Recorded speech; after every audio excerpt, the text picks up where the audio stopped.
presidente desta celebração eucarística, queridos internautas que nos acompanham pelo Facebook Nilce Souza, a página Encontro com Deus, pela Web Rádio Ativa Comunicações e pela nossa rádio difusora AM 1080. Hoje, essa narrativa da confissão de Pedro, na verdade a gente diz confissão como se uma profissão de fé que Pedro faz, nós vamos encontrar isso nos 3 evangelhos sinóticos. Mateus, Marcos e Lucas. Você encontra esse diálogo de Jesus com Pedro. O evangelho de São Marcos, ele se preocupa em mostrar que Jesus rejeita o título messiânico. Como que as pessoas imaginassem um indicativo de poder, de ambição. No evangelho de Lucas, o evangelista coloca essa passagem no contexto da oração. Jesus estando em oração com os seus apóstolos. Mas também no evangelho de Lucas, Jesus rejeita esse título. E Mateus, ele coloca 2 características dominantes ao fazer essa narrativa. Ele fala, sim, da dimensão messiânica, mas também ele fala dos sinais da igreja nascente. Por que eu digo isso? Porque o evangelho de Mateus, e nos símbolos dos evangelistas, nós sabemos que Mateus é simbolizado por um homem, né? Com cara de anjo, né? Um anjo com cara de homem, melhor dizendo. Para simbolizar, porque Mateus escreveu para os judeus convertidos. Então ele precisava mostrar que Jesus vinha da estirpe de Davi. Então ele tinha essa preocupação para que eles pudessem acreditar que ele era o Messias. E é justamente esse evangelho de Mateus que nós estamos lendo nesse ano A, ele tem esta preocupação. A pergunta, quem é Jesus? É uma pergunta que ainda ecoa forte nos corações humanos. Os homens buscam respostas. Mas Jesus vai direto ao que mais interessava. Porque quando ele faz a primeira pergunta, ele fala para os apóstolos assim, o que estão dizendo aí fora sobre mim, sobre quem sou eu? Quem eu sou? E aí, os apóstolos disseram, lá fora está falando um monte de coisa. Estão falando que o senhor é Jeremias, que o senhor é Elias, que o senhor é João Batista, que já tinha tudo morrido. É como se... Porque muitos ali acreditavam na reencarnação. Então eles disseram, Jesus, um profeta voltou. Mas aí Jesus, então, olha para eles e tá bom, então esquece lá fora. Agora, e vocês? Quem sou eu para vocês? E aí também, a resposta de Pedro, embora corretíssima, tu és o Cristo, o Filho de Deus.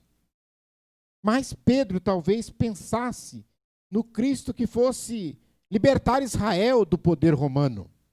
Num Cristo que fosse assumir um reinado terreno, colocar uma coroa na cabeça e ser rei. Aliás, muitos pensavam desta forma.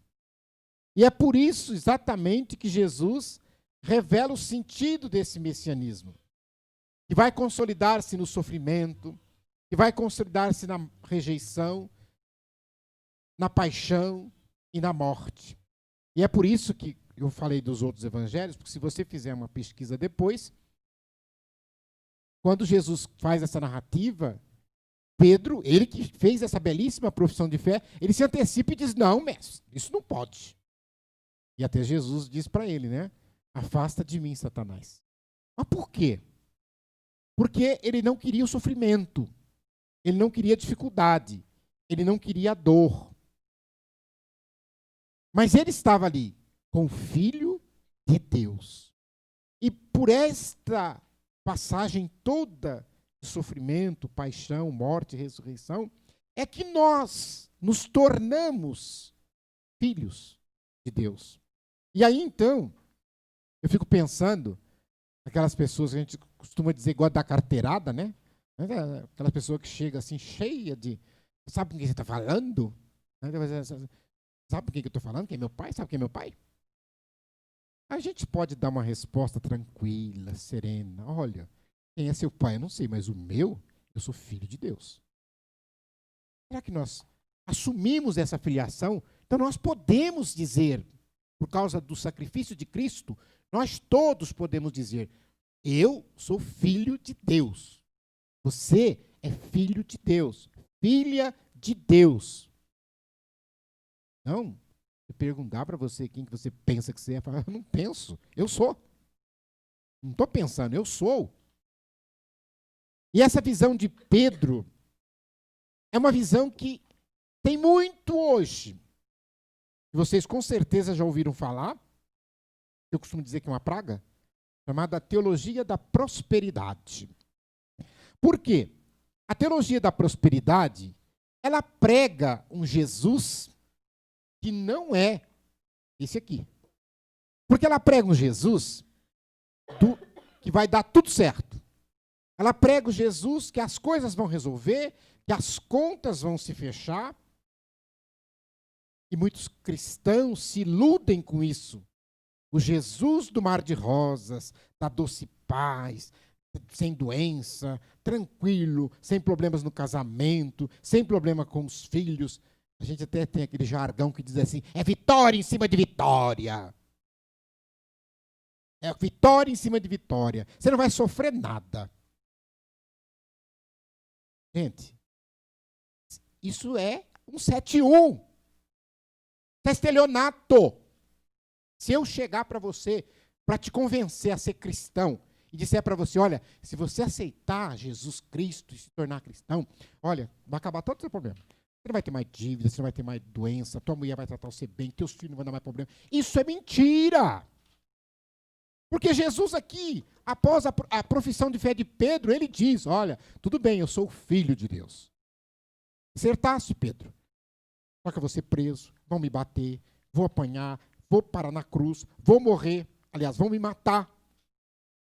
Então nós devemos entender que nós vamos aceitar Jesus porque Jesus nos dá forças para enfrentar todas as dificuldades. Não é que o caminho vai ser largo, não, o caminho vai ser estreito, vai ser espinhoso, vai ser difícil. Então, cuidado. Tem outros que talvez olham para Jesus não como filho de Deus. Jesus é Deus, é o Filho de Deus, unigênito, primogênito. Nós somos filhos de Deus também, só que nós não somos unigênito e nem primogênito, porque só Ele é isso. Ele é o primeiro e único da carne, porque foi o Espírito que concebeu a Virgem. Nós somos por adoção, filhos também, herdeiros também.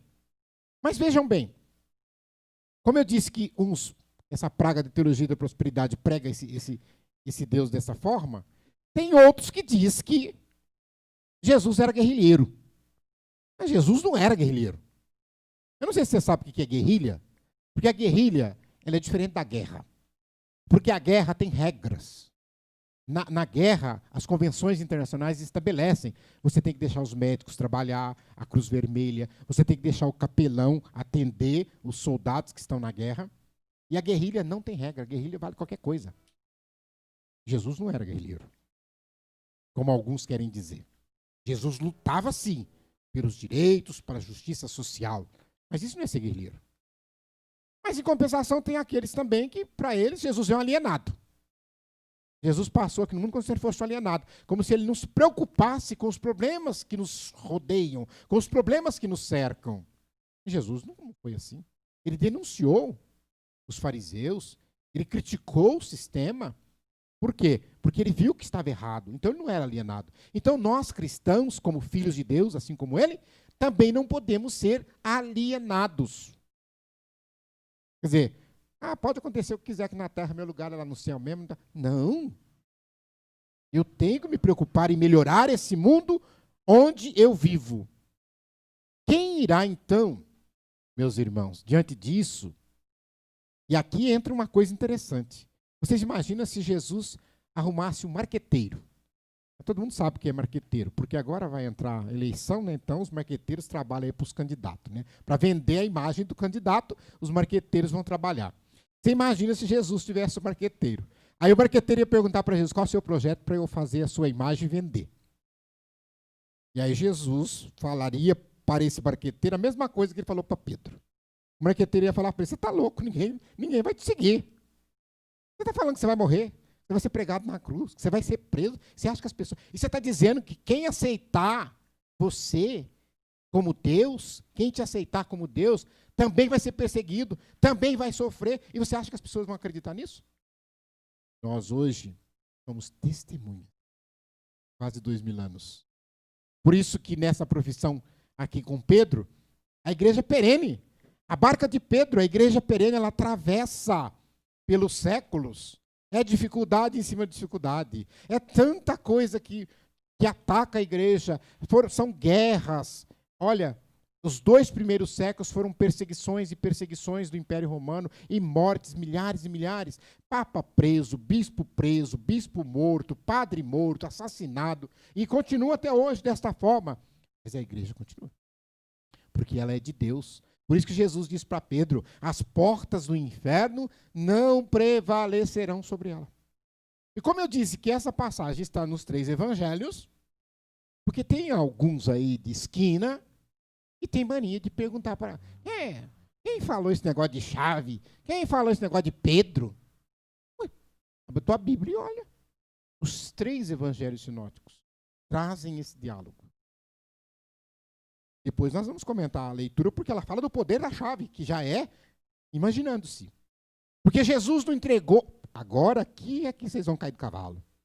Jesus não entregou as chaves da igreja para Pedro. Ele entregou as chaves do reino de Deus. E o reino é maior que a igreja. O reino abarca a igreja. E por isso que quando ele disse para Pedro, que você ligar na terra, eu ligo aqui no céu. E que você desligar aí, eu ligo aqui. Olha só a responsabilidade daquele que é Pedro na condução da igreja, nosso Papa, todos os papas por aí afora, que já passaram, e que delega esses poderes, porque ele sozinho não consegue, delega para os seus bispos, que consequentemente delega para o sacerdote. E aí encerra o poder das chaves. Então nós podemos dizer que o poder das chaves está com o Papa, porque ele é o sucessor de Pedro, ele está aqui no meio de nós através da figura do sacerdote. Por quê? Quando ele fala do sacramento da reconciliação, é ele quem liga, é ele quem desliga. Por isso que a responsabilidade e por isso a seriedade de olhar para essa passagem bíblica. Como Pedro, às vezes também nós, de uma hora para outra, após proclamar Jesus como Senhor das nossas vidas, essa mesma boca que proclamou, que louvou, que cantou glória, fala besteira, blasfema, fala palavrão. Então nós precisamos rever essas coisas. Nós precisamos rever essas coisas.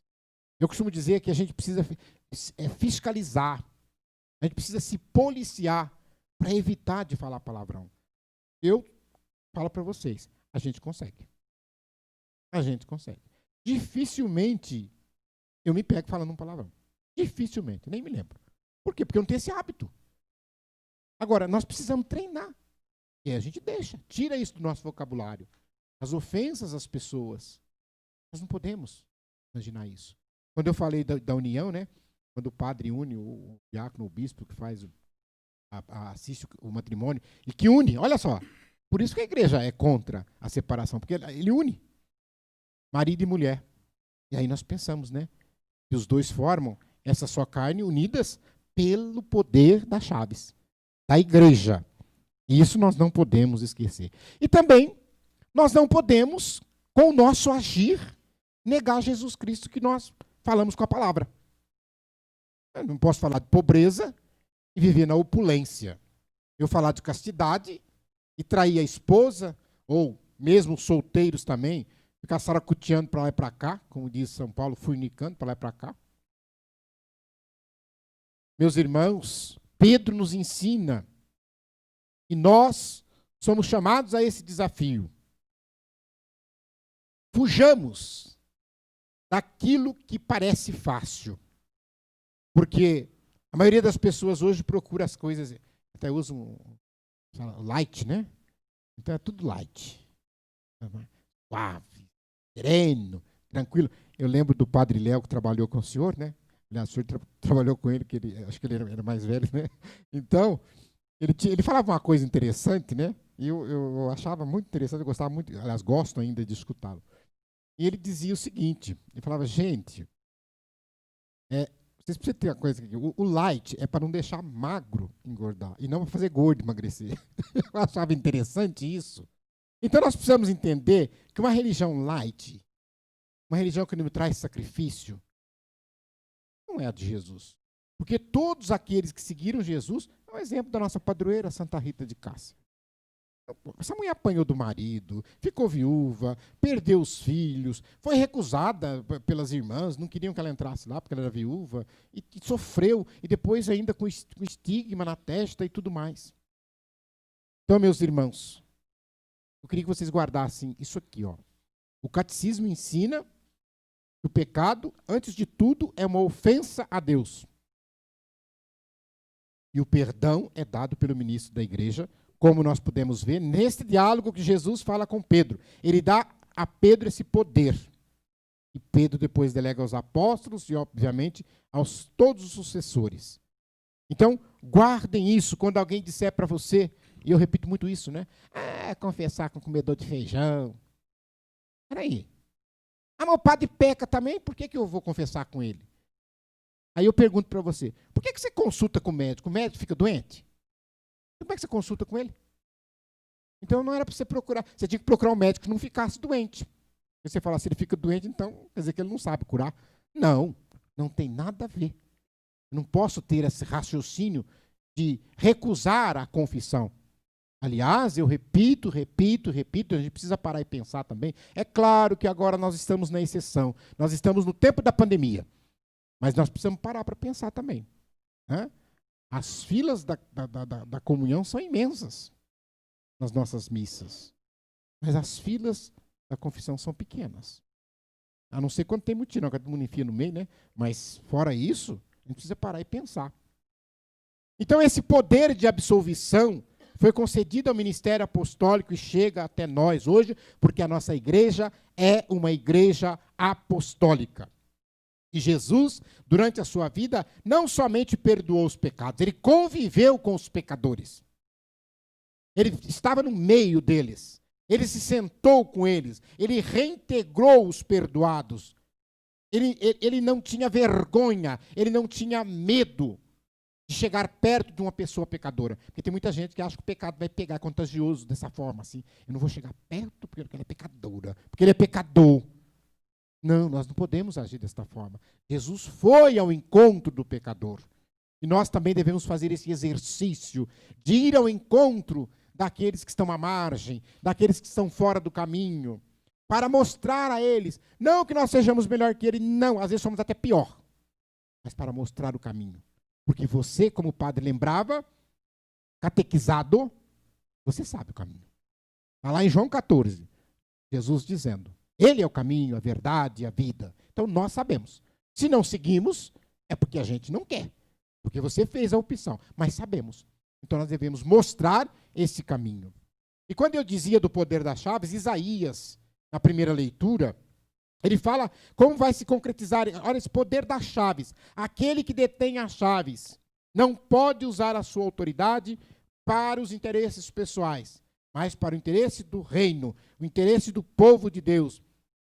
Ele não pode impedir que os seus irmãos tenham acesso aos bens eternos, mas exerce o serviço como um pai que procura o bem dos seus filhos, com amor, com justiça. É por isso que a gente diz assim, né? O Papa, aliás, Pedro hoje é o Papa. Ele é o dispenseiro de Deus.